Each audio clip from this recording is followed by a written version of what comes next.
6, we be in the mix with that rare candy paint job on the whip. I need food for the kids, money for the rent. Fuck a lockdown, baby, I can't do that shit. And I don't never vote, cause I'm fucking broke. And either way, I know the police ain't gon' leave me alone. On a plane, about to visit Glen Rock. Need crypto, told me I should bring the Glock with me. So I packed up my piece and I'm sliding. Cause we might get caught up in a riot. Middle finger Trump, middle finger Biden. Fuck a left, fuck a right, is you riding? Know you love to see it, dudes rocking. Ain't no politics, baby, we just talking. From the birds to the bricks, we be in the mix with that rare candy paint job on the whip. Who you with? Okay, special episode here. Now, our guest, I'm going to introduce her in a second. You're going to want to be watching this on YouTube because her room is absolutely beautiful. And her name is Karen Lorre. And Karen, tell me what's going on in the room right now. What do you have going on back there? Because you said it earlier. I think it's great. Oh, right behind me, I'm just going to move the computer. This is a Tibetan Tonka. That's the goddess of compassion, the white goddess of compassion for Tibet. And it was supposedly hand painted by the master artist to the Dalai Lama, although we're not always sure about that. And then I just have a lot of orchids, and I like this is a coleus. Right. And that's kind of pretty much what you see. Yeah, that's cool. Nice. Do you notice it? I definitely notice it. My wife definitely notices it. I was never into this until we had a really nice nook full of reading and Himalayan salt lamps and all types of cool stuff. Like, I definitely feel like a different vibe when I'm in a room that looks nice. I mean, do you feel it? Oh, sure. You know, almost everything in my house matches what nature gave me, like my skin tone, my eye color, my hair color. So like this pink is kind of the color my cheeks get or my lips are when they're, you know, like if I'm working out or whatever, if it's just natural, if I don't have makeup on. And like the pillows go with my eye color. Right on. Yeah. Yeah, my eyes are blue, but they have a little teal in them. See, that's stuff we just don't think about. We need help from the other side, if you will. You know, yeah, that's yeah. Calculated. There is no vestigial piece of equipment or in the room whatsoever. It all has a meaning. So now you're an author, right? So we've been having authors on lately. We both love to read.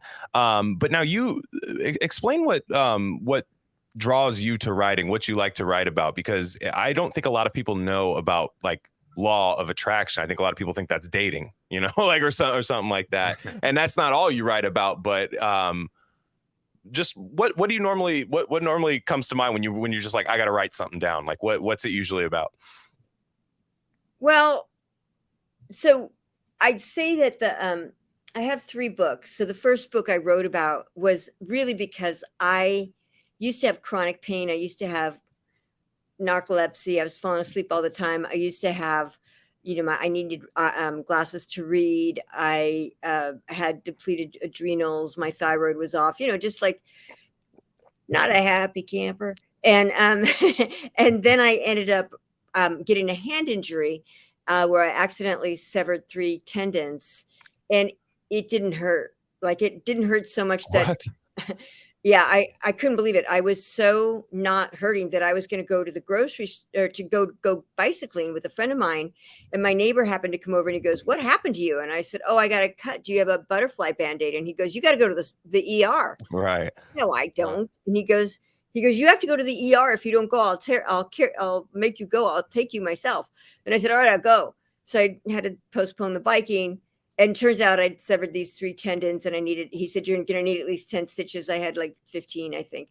But it was fine. You know, I didn't have any pain, which was shocking because all through in the last 15 years, all that chronic pain, the narcolepsy, the depleted adrenals, the eyesight, the hair used to fall out, the eyebrows were thinner, all of that had changed.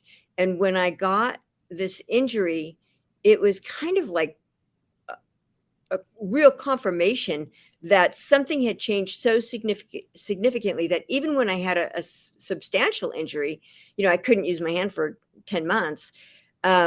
it didn't hurt. So that was the first one. And it was all the stuff I wrote about, all the things I had done to shift my physiology to the point where I don't really feel pain anymore. I used to, but I don't anymore. And so that was the first book. And the second book was a memoir because my publisher wanted me to write it, and it was fun to write it. And I've had kind of a lot of adventure in my life. So that was fun. And then the third book is it's called Chronic Pleasure in Relationships. And that book is for women so that they can elicit the best from men. So those are the books. And then I don't even think about what I'm going to write about usually. It just starts to flow. All the books basically felt like I was sort of listening inside to my spirit the whole time I wrote them. And I didn't, it was effortless, if you will. I mean, there were things I showed up, I did it, but it was listening. I was like, wow, that's really cool. I didn't know that, and I'm just typing it as it's flowing through me.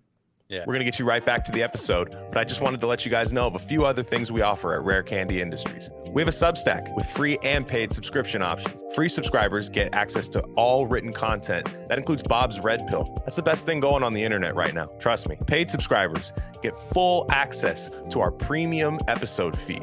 And that's just every episode we don't necessarily want to share with the general public, if you know what I'm saying. Again, that's rarecandy.substack.com. We also have merch. That link's a little long for me to say right now, but go to the description, go to our merch store, and find a shirt that's right for you. We have Rare Candy shirts, Dr. Bronner soap label shirts, Rishi mushroom shirts, all types of stuff there. Check it out. There's got to be something for you. And lastly, check us out on social media. On Instagram, we're Rare Candy Pod, but on Twitter, we're at Rare Candy Pod 1. All right, enough of that. Let's get you back into the episode.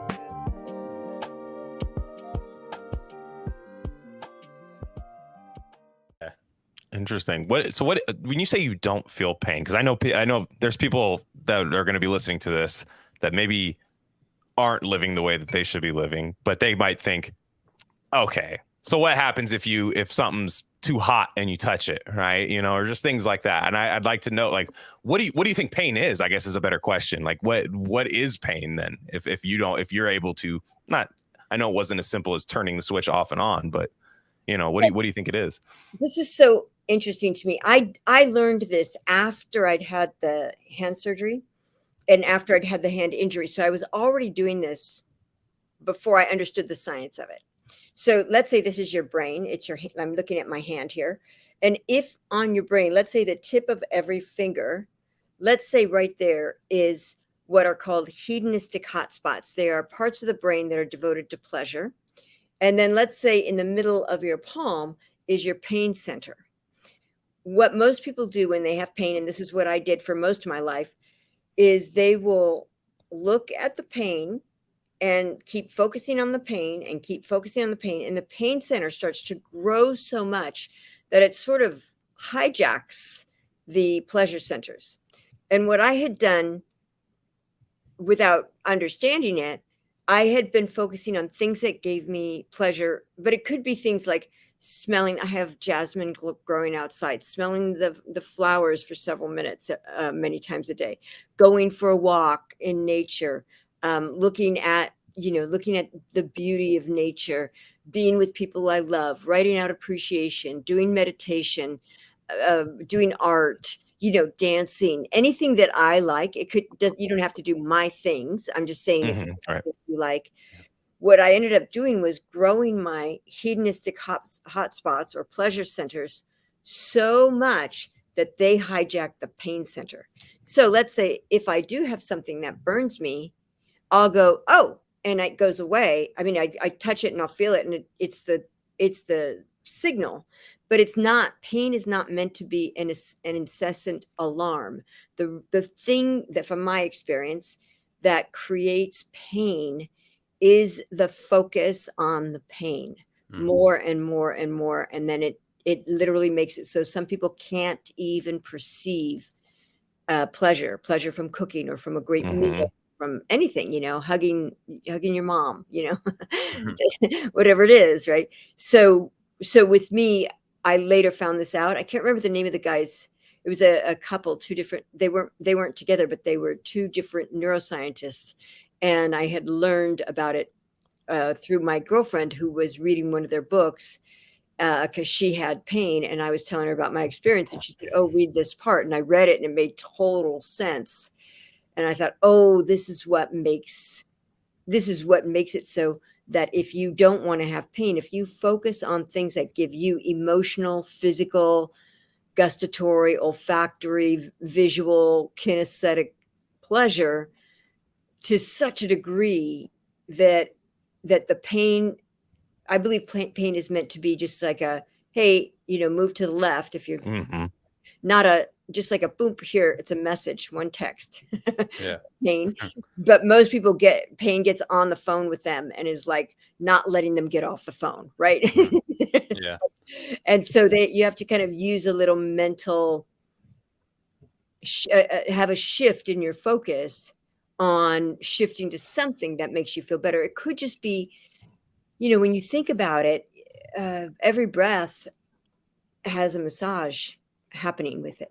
Yeah.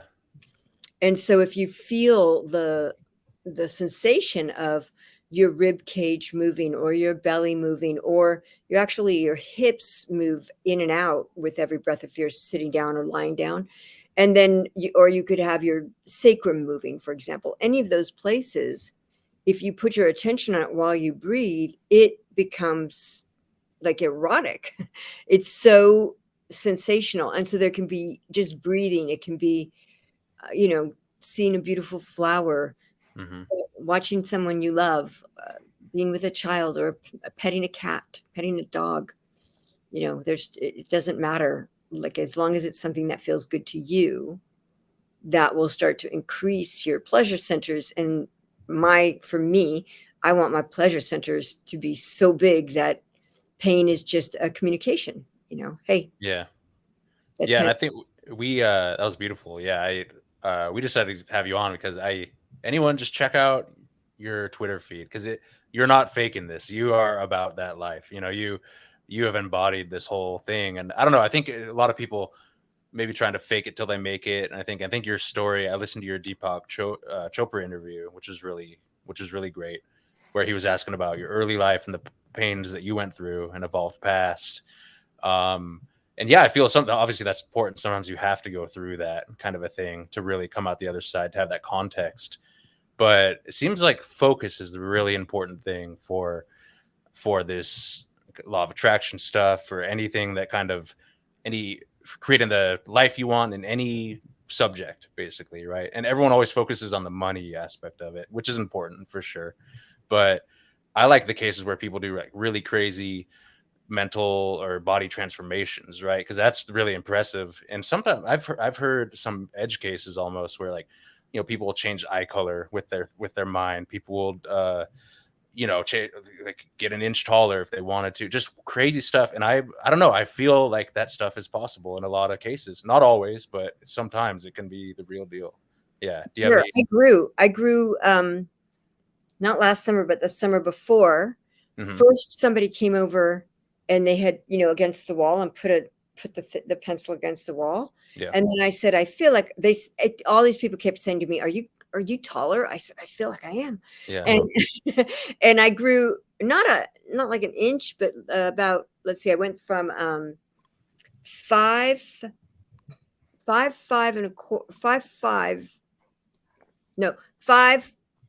feet 4 inches. No, 5.4 inches. Right. So 5 feet 5 inches 0.4 to 0.7. Wow. So it was a little bit. It was like a little more than it's about like close to a half an inch. Enough for a person to notice, right? I mean, enough for somebody to see it. You were saying it to me. I was like, wow, this is sort of cool, We have some listeners we have some listeners that definitely could use that help a little bit, I think. But the definitely one thing I thinking about what you said about just like people that are constantly in pain, like they're constantly on the phone with pain. I love that, the way that, because you look at that, even you're speaking on like a physical pain, but even like everybody knows somebody who's perpetually unhappy, right? Emotional pain, right? No matter what. Could be the perfect day of all time, but they'll find a way to sabotage it because they want to, right? Or like because that might even be the most interesting thing about them. They may hate themselves that much that it might actually be the only thing that makes them interesting or gives them that rush that they need. So, I mean, I would imagine that works completely on an emotional level too. Even if you're in great shape, even if you're completely built and you're just, marathon runner, bodybuilder guy that just can move mountains or something. But if you're just completely negative all the time, you're going to feel that pain on that level, I would imagine. Yeah. And I had that. I had been diagnosed before. So this all left me a little like within the last 15 years. Like by 15 years ago, it was pretty much almost all gone, but some of it got better. But I had been diagnosed with suicidal depression. I was suicidal for like most of my life until about 15 years ago. I was diagnosed with dissociative disorder, which, I would get unpresent and I couldn't think at all. PTSD, like severe PTSD, and anxiety, panic, all that stuff. It's all gone. I don't have any of that. Yeah. So yeah, this works, doesn't matter. But I will say that emotional pleasure, the pleasure of writing out appreciation, the pleasure of meditating, the pleasure of drawing something that you like, whatever it is, the pleasure, listening to music, dancing, whatever, playing music, if you play music, the emotional pleasure changes the physiological experience. And that's one of the things, like most people are not aware how much their emotions and their thoughts are impacting their physiology. But if you think about it, let's say you've got a lemon and you've cut the lemon into quarters, and now you pick up one of the quarters and you smell it. And then you look at the quarter and you take a bite into the lemon. I mean, I feel the tartness in my jaw, in the salivary glands. Yeah. And that kind of thing. If somebody just imagines something, and like men, for example, if you imagine something that's sexually exciting to you, you will notice a physiological change. But it doesn't have to be just in those, women too. But men's are a little more like obvious, I would say. But it's not just about those kind of bigger things, the tartness or a sexual note, but it's also, do you breathe deeper? Yeah. Did your pupils increase? Does your eyesight seem more clear? Mm-hmm. Is your heart getting more relaxed? Is your heart and your brain feeling more coherent? Yeah. Do you feel more physical energy? Do you feel like you're like you can do something that you hadn't been able to do for a while, right? Yeah.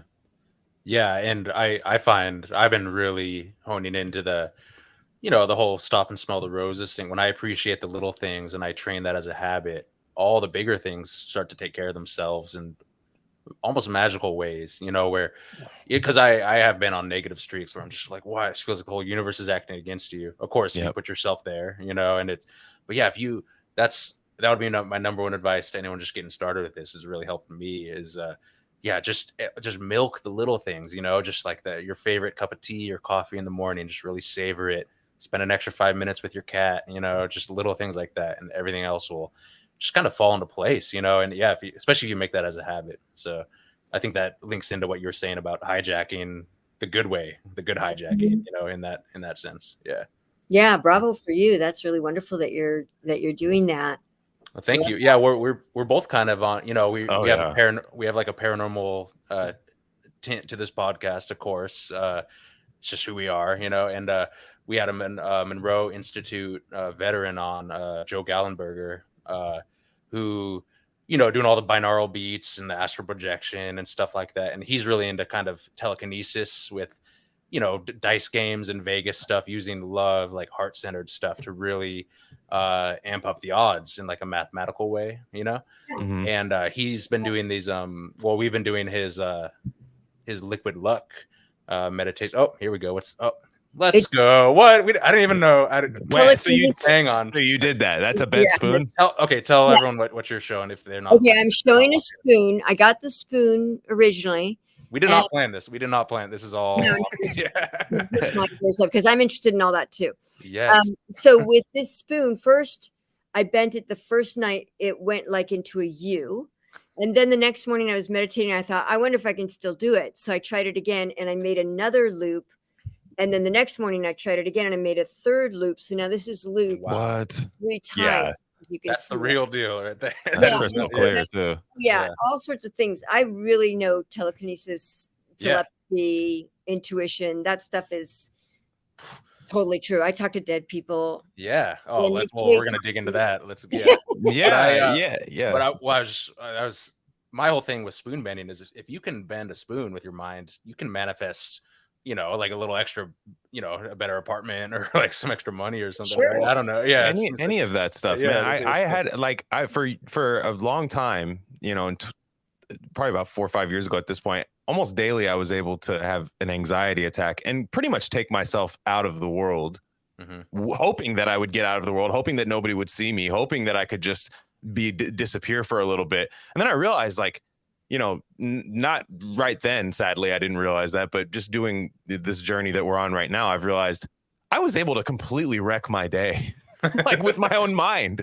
So why can't I do something cool with it? Like why can't That's exactly right. That's such a great point, because when we talked about focus, you mentioned focus a few minutes ago. To me, focus is like sunlight.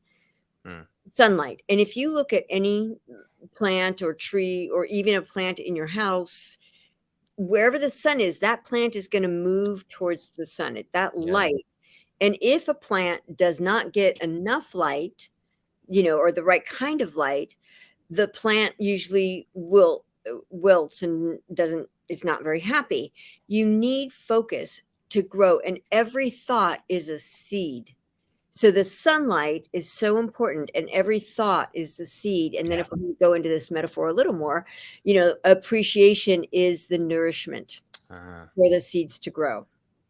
Okay, so I'm glad we're getting into this, because I know some people get weird, even people that are into weird stuff, whenever you talk about LOA stuff, and I think that's a real shame. Law of attraction. You're talking. Yeah, exactly. And so I see it as like 3 levels of acceptance of what I've kind of intuited where we're at as a society. The first step is the complete skeptic, where your thoughts don't matter at all. We're completely materialistic robots, no brains interacting whatsoever.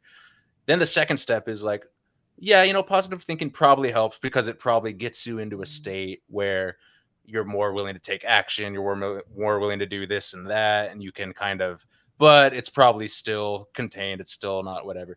And then there's kind of the level of acceptance where it's like, no, our thoughts vibrate and radiate out and connect with all that is and everyone else and everything else. And it's actually how it works. That's actually the nature of reality. And I think it's probably good to not count out that last one I just said. That's probably how it is, and it's probably, and if you accept that as a belief structure, belief system, and try and work with that, like you said, the seed thing and the appreciation, and make that as your substrate for your whole mind, that'll probably create some miracles in your life, I think. Yeah. Totally. Yeah. The thing that you were just talking about, one of the things that's a problem for people is that most of us, I certainly was, and most of my clients grew up with belief systems that we think are what the world is, but it's really the belief systems that we inherited from whoever we were around, usually the adults or older siblings or teachers or coaches or doctors or whatever. So we get these belief systems, and our brains in the first, I'd say from sometime in utero, up until around 6 or 7 years old, we're in what's called a hypnagogic trance, meaning we're in hypnosis the first 6 or 7 years of life, and in utero. So little kids, when you're carrying a baby, that baby can hear. That's their primary. They can hear and they can feel, and sound is a vibration. Yeah. So is light.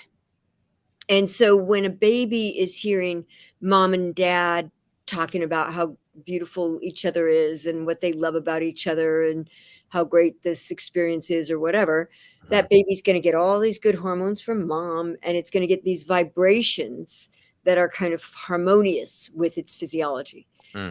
If you have a mom that's carrying the baby and the mom is stressed out, she's working too much, she doesn't feel good physically, she's the husband and the wife are fighting, or the husband's gone, and then maybe she's got somebody, you know, a mother or somebody helping her who's not, or no one helping her, like all of these things. So this baby, even in utero, is going to be getting her cortisol, which is a stress agent, her adrenaline, which is a stress agent. And what cortisol and adrenaline do for when in utero is it makes the little baby's body go into stiffness, like, because it's fight or flight, but there's nowhere to go because he's in a womb, right? Yeah. He's in a womb.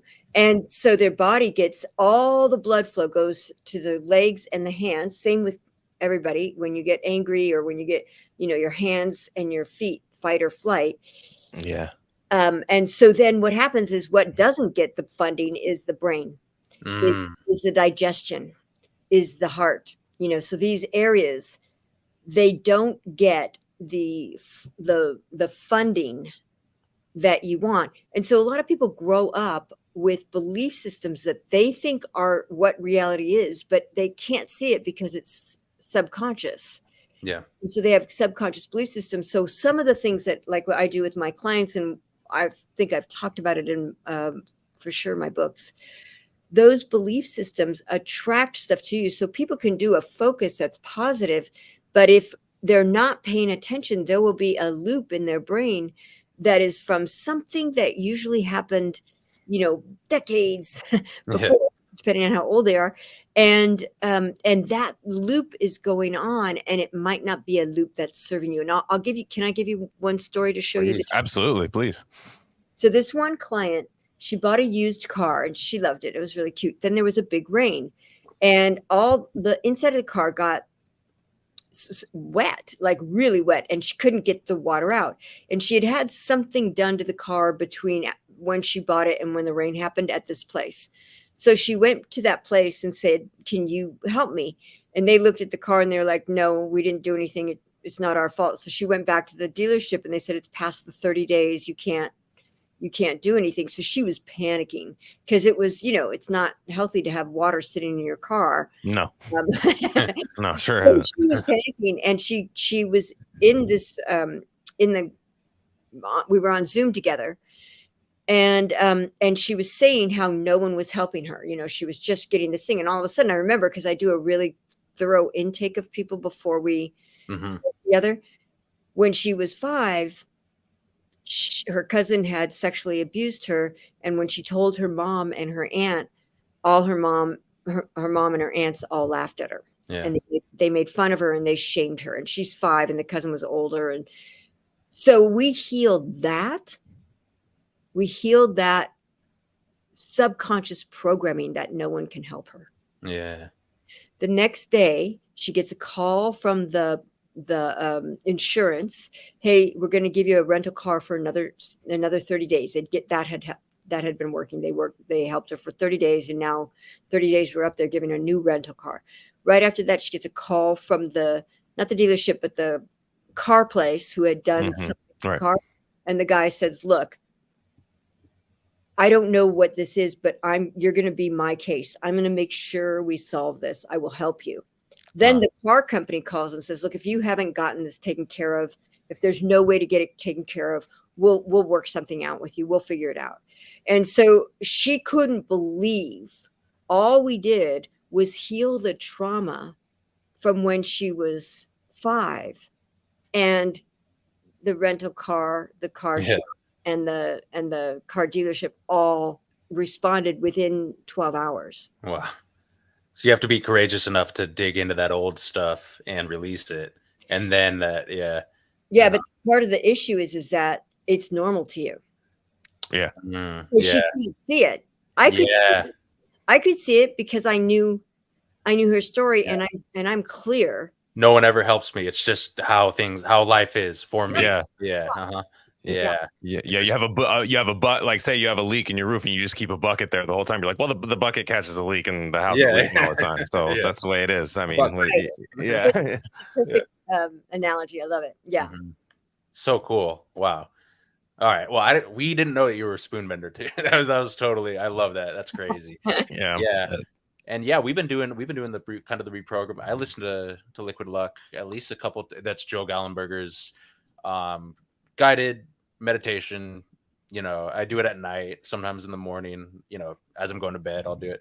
And like I said to him, I'm not really a big guided meditation guy most of the time.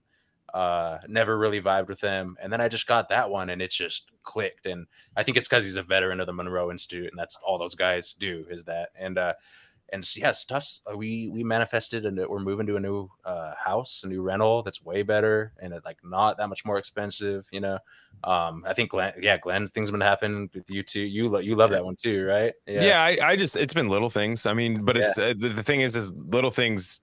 Even then, it's I could easily be like, wow, my whole life didn't change tomorrow. Therefore, it's fake. And then therefore something bad happens because I have that outlook on life. It's like, man, it's been great weather here. It's been, you know, like I've been having good days at work. I've been, you know, getting off in time to enjoy and do my fun show. You know, it's like, it's been really good. It's like, that's what I need. And, you know, who knows? Did I need a big change? I don't know if I did, you know, like it was just this overall kind of, like I feel better, you know, and that's good. And like I have to say too, some of the worst mental states that I get in is when I'm not eating the way I should be eating, right? I mean, and that makes sense too. It just constantly being in pain, right? Because especially as you get older, like if you eat poorly, especially day after day after day, you're like inflamed. You're not feeling well. You might even be short breath. Like there's a lot of. I mean, we have. Especially in this country, we see that happen a lot.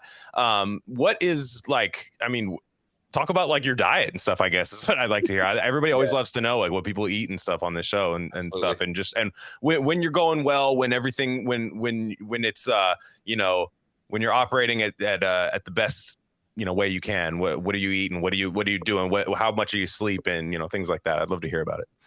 Yeah. I mean, I'm always in this place of operating well for the most part, you know, so I don't feel inspired to go off my diet. So let me just, I eat one meal a day, which I really like. And part of the reason I like it, it's called OMAD, one meal a day. And I'm not mad. I'm glad. She's very happy. He's very happy. We can confirm she's happy. Yeah. One good meal a day. The reason I like it is one, it gives your digestion a chance to rest. It also takes senescent or old cells that have forgotten their way, and it kills them. It raises your human growth hormone, and it just you just get more mental clarity. I used to eat a lot of sugar and I used to eat a lot of grains. I was vegetarian for 27 years, and I had brain fog. And I now eat what I call, I would say I eat paleo, but with a hell of a lot of fat. Meaning, like just a lot of, I just eat so much fat because your brain is mostly made of fat and water. And when people eat carbs, that's like the brain saying, okay, I'll take this fake fuel, but I really want the good fuel. And so the brain will get inflamed trying to use bad fuel. And not just the brain, but the whole body. So you're right about the inflammation. So I eat meat. It's a whole nother story about how that happened, but the cows told me to do it, and they told me. They told you. Oh my God, it was crazy. Yeah. But anyway, so I eat meat, and then I eat vegetables, and I eat, you know, like I said, fat. So I eat like a lot of. I like this ancient organic ghee. Oh my God. So I like to have a scoop of ancient organic ghee before I eat anything. I don't drink coffee or caffeine or tea or anything like that. I just have water, and every once in a while I might have fruit. If it's fruit, it's low sugar fruit. Like I do like coconut and green apple and berries. That's kind of the only fruit I eat. And so I don't eat any grains. I don't eat any sugar. I haven't had sugar in 15 years. Wow. And I haven't had grains in about 13 years. And then I gave up dairy except for butter. I don't know why butter feels really good in my body. So I'll eat butter too. But otherwise I don't have any other dairy, and I haven't had that in I think like 11 years. It was like a 2-year, every 2 years I let go of something. So that's kind of how I eat. And I usually sleep really well. I have my whole house, all my lights. You could just see for a second. I don't know. Can you see? You can't see anything. I saw a little something pop up. Yeah. You can see it's all my lights are red. I have a lot of windows, so I don't need lights during the day. Yeah. But so all my lights are red, so that helps me. I turn my Wi-Fi router off at night. Yeah, I gotta start doing that. That's airplane mode on everything. It's the way to do it. Mm-hmm. Airplane mode. If I have my phone, I usually don't sleep with my phone in my room. Sometimes I do if I want to do a meditation that's on my phone or something like that. But I don't do that. I have blackout curtains in my bedroom, and I have it blacked out between the bedroom and the bathroom so that the moon usually comes right in the hallway. Like you can see it through the hallway. Really nice.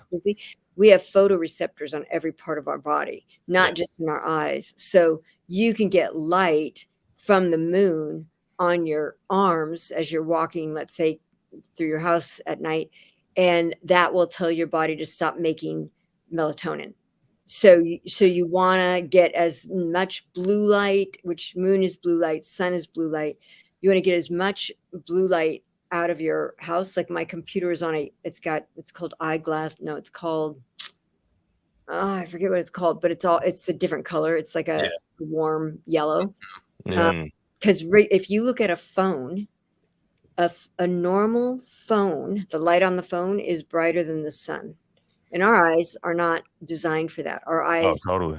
You look at all of humanity, for the however many millions or thousands or hundreds of years. Yeah, this is a new thing, what we're doing right now. This is a new thing. Been like one generation messing with the light being brighter on a screen than the actual sun. So I do all that, and then my house is really quiet. I live in Los Angeles, but I'm in a canyon, so you just hear the owls. Woo-woo. Yeah, nice. Some other animal or whatever, but it's quiet.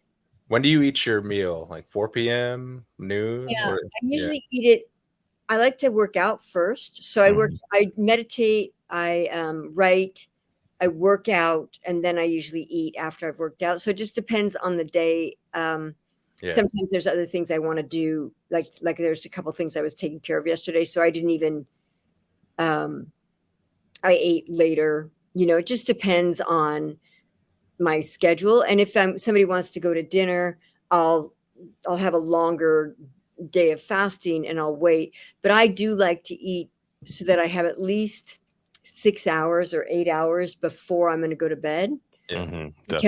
Because the body, food stays in your digestive system for a long time. And if your body has to digest while you're trying to sleep, your body has to work at it. Your body has to work instead of rejuvenating you and giving you all the goodness that your body wants to do when you sleep. Sleep is meant to be a healing, rejuvenation, wonderful thing. And your body doesn't want to have to do extra work, while you're sleeping. So that's why I try to eat like 2, 3, 4, sometimes a little bit, but yeah. And you brought up a really good point about the blue light, especially. I mean, right now light is crazy because there's department stores or hardware stores aren't even carrying incandescent bulbs half the time anymore. I've been seeing, which that's you can't even get them legally in California. Yeah, I know. We're always first on many frontiers, us Californians. And lately, it hasn't been great. Lately, it hasn't been a lot of great ones that I care to explore. But you have a lot of stuff like that. Everything is a screen now. I mean, even like at jobs you work at, things you used to write down on paper are now done on screens. And half the time, the thing you look at on the screen is negative and bad. So you're basically frying your eyes while ruining your mental constitution by looking at something that you would have never known about otherwise. And then when I'm in that kind of state, I usually want to counteract that with a decadent sort of meal, right? Which, because you're like, oh man, I need something to pick me up, right? That then compounds it. So we're being sold that what we're doing right now is progress. This is the human race progressing, right? Because everything's done we have wireless headphones, we have all these things that are done, but I'm not so sure. Well, I got to say, there's something so brilliant about nature. I mean, when you look at a tiny seed can create a giant tree, and the giant tree in a forest, there's mother trees, and the mother trees have their roots go out, and then these mycelium, which are mushrooms, basically underground mushrooms, they connect the roots of different trees to each other, and the mother knows which ones are her baby trees, so she'll make sure the nutrients go to them. Like, there's so much brilliance going on, it's off the charts. Even the fact that, like, I don't wear glasses. I used to wear sunglasses. I used to be light sensitive. I have light eyes, and I used to be light sensitive, and now I haven't worn any sunglasses, and I live in Los Angeles, which is, you know, sunny. I haven't worn any glasses in almost 5 years. Like, right this month is 5 years. And my eyesight has improved so much, and my ability to see in the dark, you know, or in low light has improved as well. That's so cool. Yeah. Yeah. It's cool. It's cool how you can keep transforming every year the older you get. It doesn't have to be this crazy decline that everyone taps out at 38 years old, 42 years old. You know, it's sad. It's so crazy. It's like, and it's just, it can be fun, you know. It's I don't know, because I think, you know, we're both same age. We're both in our early 30s, right? And it's kind of you start to see some of your friends start to falter a little bit. It's natural. It's, you know, it's normal in our, I should say not natural, it's normal in our society. Right. Things. Yeah. And it's just sad. And I think, you know, and it's not really about, obviously it's about what you do, for sure. There's actions you can take. You know, we just rattled off, you know, 30 different actions that you could take, but it's more like the mindset, I feel, you know, and just more you'll be led to the right things, and everyone's led to slightly different things. You know, there's probably is a pattern of this stuff that we do. Like, probably don't want to be blaring the screen in your face. You know, it's probably hard to work around that, but it's just crazy. Just start to play with it and start to have fun and start to explore. You know, life could get better, you know, and it doesn't have to keep getting worse and weirder and stuff. And anyway, that was my little rant. But I love that, because you know, I feel younger now. When I was 18, people would say, "How old are you?" And I'd say 84. That's how I felt. You know, that's how I felt. And now I feel so energized, and people constantly, you know, they make jokes, you know, 25-year-old girl, body missing. She wants it back, you know, when they're looking at me exercising or whatever. I'm stronger. My hair is thicker. My eyesight has improved. My mental cognition has gone up. My processing speed has gotten faster. My mental acuity to understand things faster has gotten faster. My attention has gotten more focused. My IQ has gone up 20 to 30 points. All of these things, all the things that I just mentioned for the mental stuff, they've all gone up 20 to 30 points from, I went to a neuroscience and I got the cap on the head with electrodes. I did that 2 times over with 2 year in between. And he was like, "Oh my God, you know, the way your brain, it's improved in every area." Yeah. That's so crazy. So I'm writing a book on how to look and feel younger, independent of any age, basically. So I'm in the process of writing that. Yeah.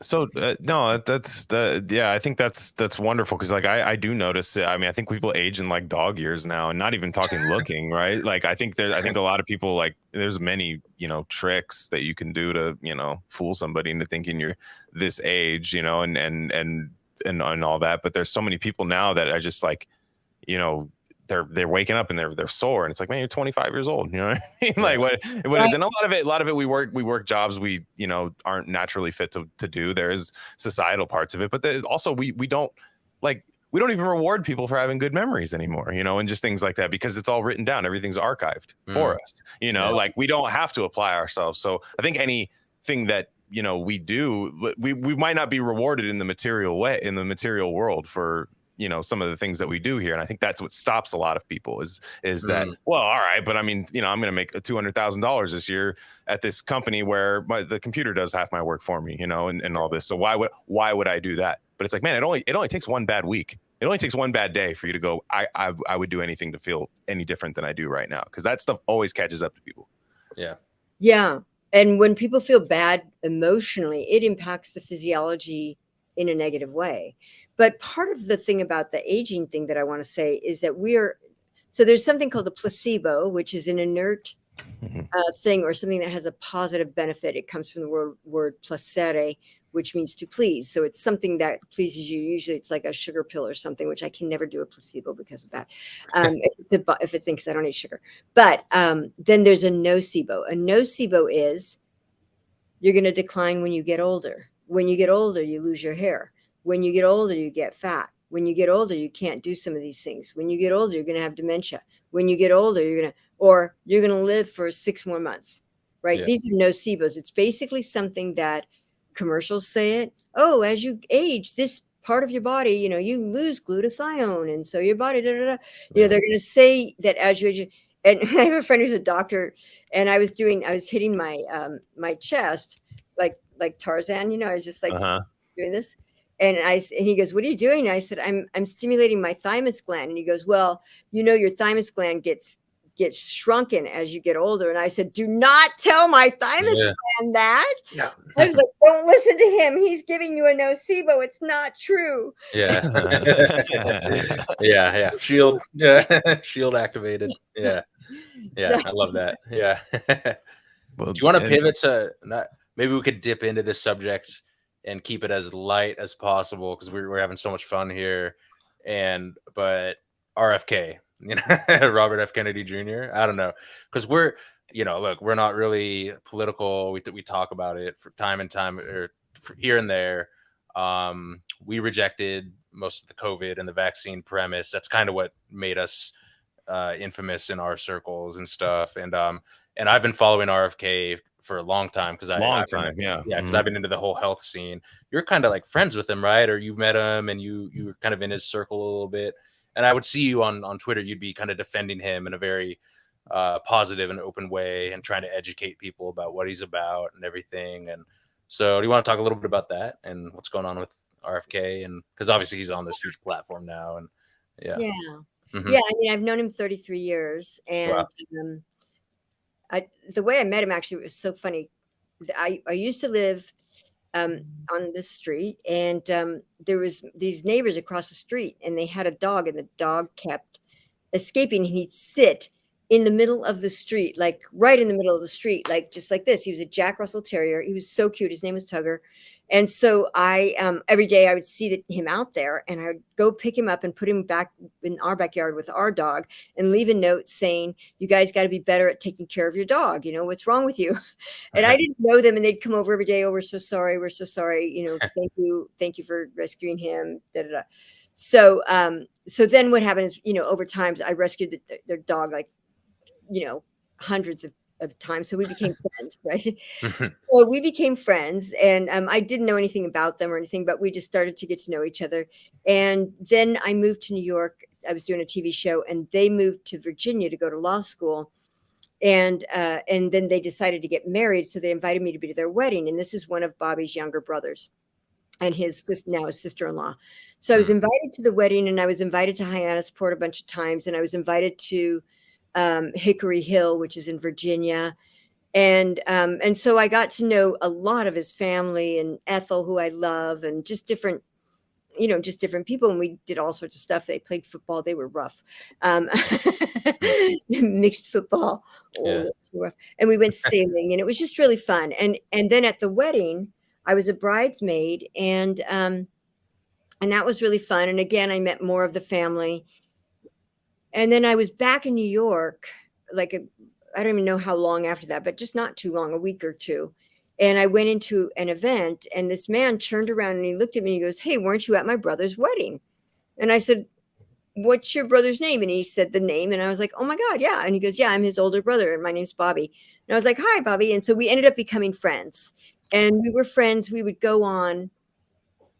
What I loved about him is in New York, the Hudson River, it was so polluted, and all these businesses were just flagrantly polluting the river. And Bobby was suing every single business. Bobby and it was called the Hudson River Keeper was what the organization was that he was part of. And they were suing all these businesses, and they churned the Hudson pretty much while I was there. I think they started before I got there, but by the time I was done, the Hudson was like, had the most diversity of fish. The fishermen could start to work again. The fish were healthy. They weren't smelling like oil or whatever else they were using. And so they made all these rules, and they used this Hudson River Keeper to, it's now like franchised or there's like many offshoots of it. I don't know if it's franchised, but many offshoots of it in other countries where people who are local are taking care of their rivers the same way that he did, or in their way that works for them, but they get all the same kind of understanding. So I saw him doing that, and I would go, he'd always invite me to go hear him speak, and I would go listen, and he was talking about the environment, and it was so common sense. It was so logical. It was so inspiring, and it always just made me feel electrified. And then with all of the Kennedys, but with Bobby too, I was always invited to teach somebody, teach a group of kids from DC who had never swum how to swim. Or like with Bobby, he was working with a community called Bedford-Stuyvesant.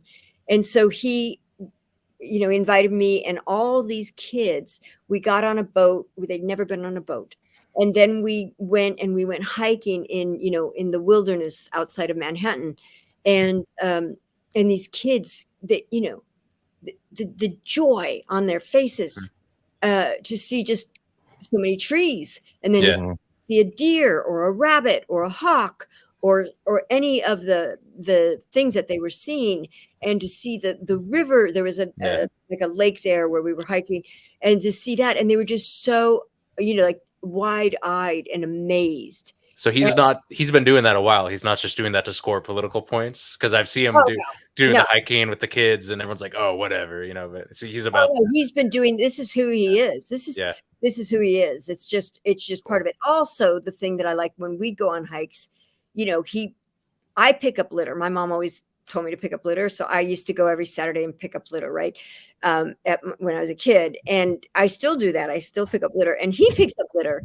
And so it was something we just discovered, about each other. And so we've just been friends, and I would hear him. And then like I've had other times where just throughout the 33 years, we've had times of connection and not, and all that kind of stuff. And so one of the things that I love about him is he has integrity and he has honesty, and he might make a mistake. He might say something wrong, but he is consistent at wanting to get to the truth, being as transparent as possible, standing up for not the corporations, but for, the people, and making sure that the people are getting cared for. I remember when we were both in New York, he said, yeah, I'm going to be out of town. I said, oh, what's going on? And he goes, my friend Cesar Chavez died. I'm going to be a pallbearer. Wow. And I was like, wow. And I said, what did you do with Cesar? And I didn't really know anything about Cesar Chavez, but Bobby said, I've helped him. I've helped him, strike with his workers, and helped his workers get better benefit, and all that stuff. So he'd been working with this stuff. This is in the early 90s. And so I was always impressed with his care, with his honesty. He was honest with me about things that weren't to his advantage, to be honest, right? But he just was so honest, and so he enabled me to make good choices for myself that maybe didn't invite him in the same way that I would have, if he hadn't been that honest. He was so honest, and so that was really key. And then I also watched how wherever we went, there would be people that were, the blue collar workers that would come up and say, thanks for helping my river get better, or thanks for helping us on this case, or thanks for, taking care of the environment. We love the environment, so it was so much of that. So, and I'm a person, as just in my own life in high school, my teacher said to us, look around the room, look at your desk, look at your book, look at your pens, look at the chalkboard, look at the door handle. It's filled with, quadrillions of bacteria and viruses, and but you're all still alive. What's going on? And I realized then, it's about having a strong immune system. Yeah. So when Bobby started doing this stuff about vaccines, it made sense to me, because if you have a strong immune system, if you're taking care of yourself, things don't stick to you. I never get sick, you know. So I just really formed, but also I love the fact that he has this environmental science background, because in order to do any kind of trial, you have to read a lot of science. If it's a for the environment, you have to read the environmental science. So he got to see firsthand how what was in the science was not reflected in the governmental agencies. And what was in the science was being lied about by the companies and by the governmental agencies. So he sued all these different agencies, like the EPA and the NSA and all these. He sued tons of agencies that are supposed to regulate, and he sued them to make them be more, honest. And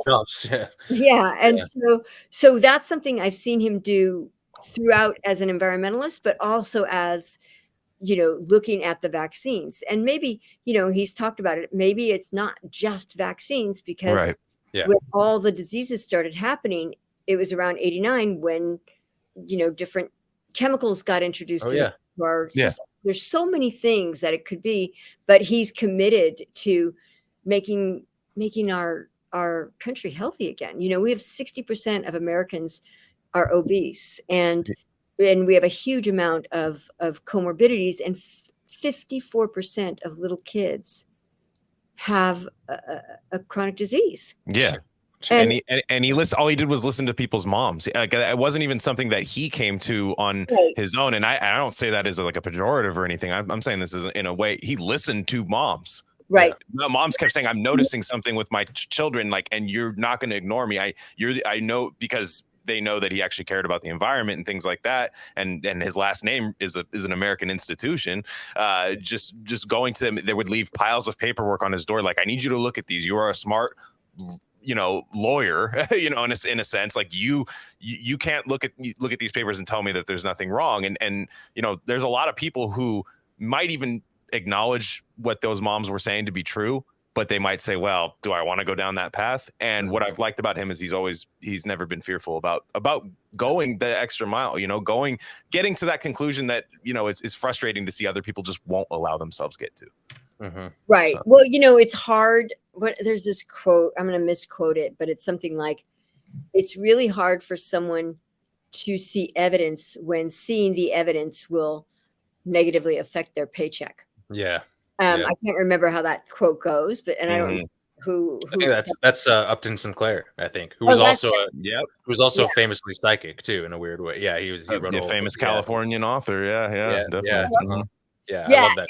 And the thing about listening, that's one thing I really like about Bobby too, is when he worked at the Hudson, he was going to these meetings with the fishermen to understand what's going on, how is this pollution impacting them. When he went to like the Amazon, he listened to the indigenous people who live there, who were talking about what was going on with the oil companies or other places that were destroying, the Amazon. When he went to the border, he listened to the refugees. He listened to the doctors. He listened to the Border Patrol to see what is going on. He's really good at getting a full understanding of the problem, and part of that is that he's a pretty good listener.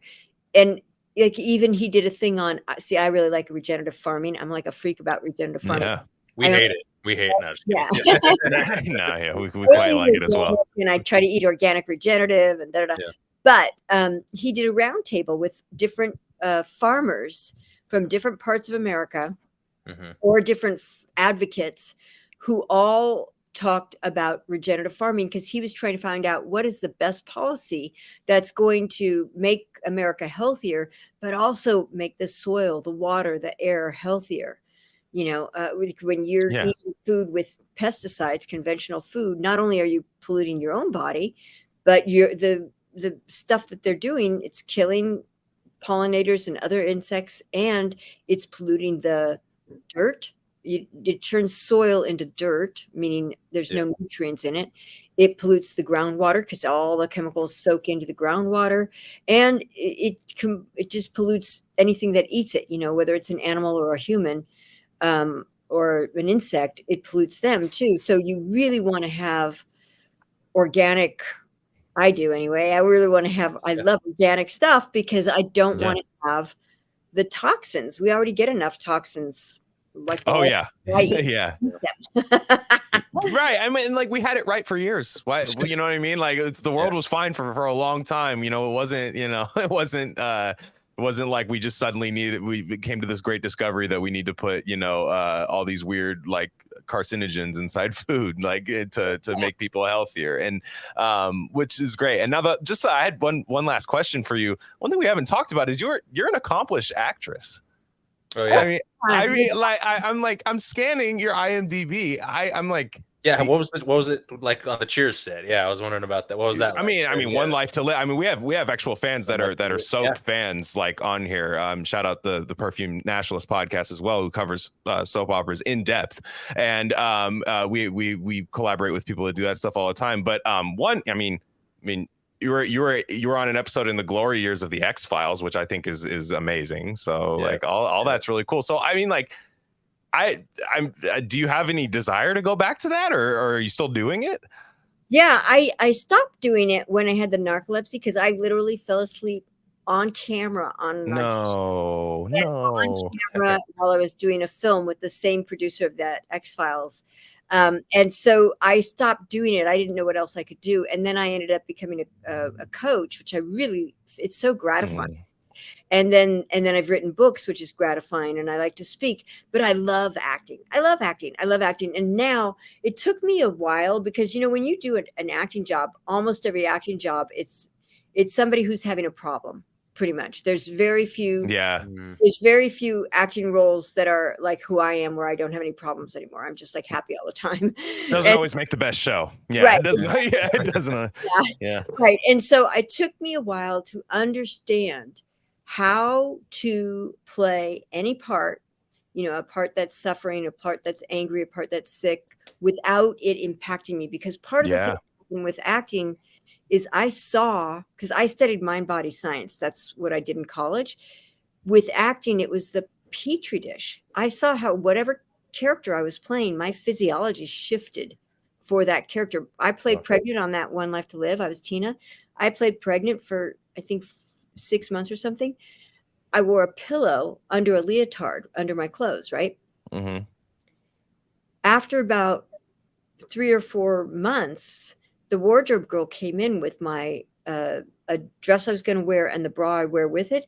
And she put the bra on me and she goes, "Oh my God, your breasts have grown. You're no longer a C, you're a D." What?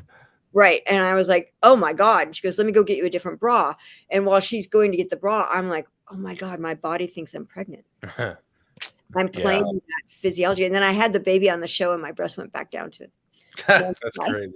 I mean, it's method. It's method acting in a sense. That is psychokinesis. Yeah. Well, it's like the famous Heath Ledger is the famous one, sadly, right, with the Joker. Yeah. And all, it's like, I mean, that went real south for him. I mean, Oh, it's sad.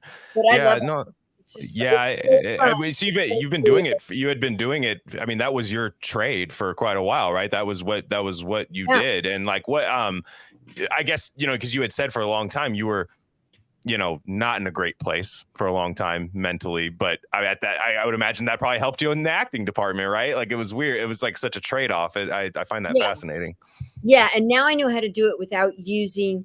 As an actor originally, when I had all this, I'd been raped, I'd been molested, I'd been beaten, I'd been, all that stuff, all that fun stuff. I used that with acting, and so I would kind of increase that pain center that we were talking about, because I was using it in order to play a part.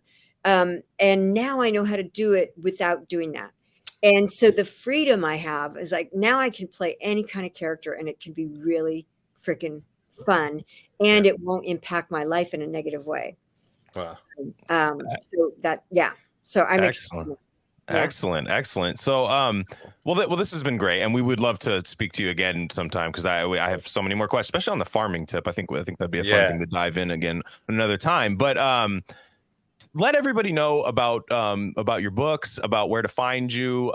Your Twitter is just your name. That's Karen Lorre, and that's Lorre. So make sure you guys go check that out. But let everyone else, websites that you have and stuff. Our audience is they when they like a guest, they go find them and they go check out their stuff. So just make sure you can let everybody know where that stuff is. Yeah. I'm also Karen Lorre, Karen Lorre on YouTube, and cool. Twitter is a good place to find me more than Facebook, because Facebook only lets you have 5,000 people or something. So it's I get like 700 friend requests a day. So I miss people all the time.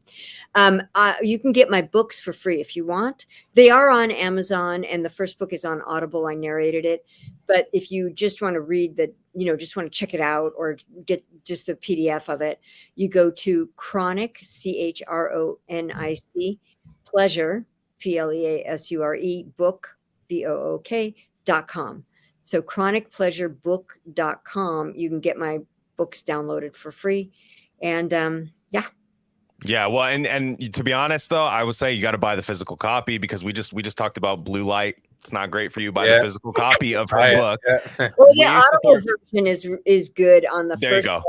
Because that book, I wrote it. I write all my books in love, and then I narrate it in love. So people get a lot from the audiobooks too. You might even get more because you've added more to it. I like the audiobook. I like the audiobook a lot. So well, thank you, Karen. This has been wonderful. We'd love to speak to you again sometime. Thank you so much, Glen and Robert. I really appreciate you both. So fun. All right. Well, thank you. Everybody have a safe week, and we'll talk to you guys next.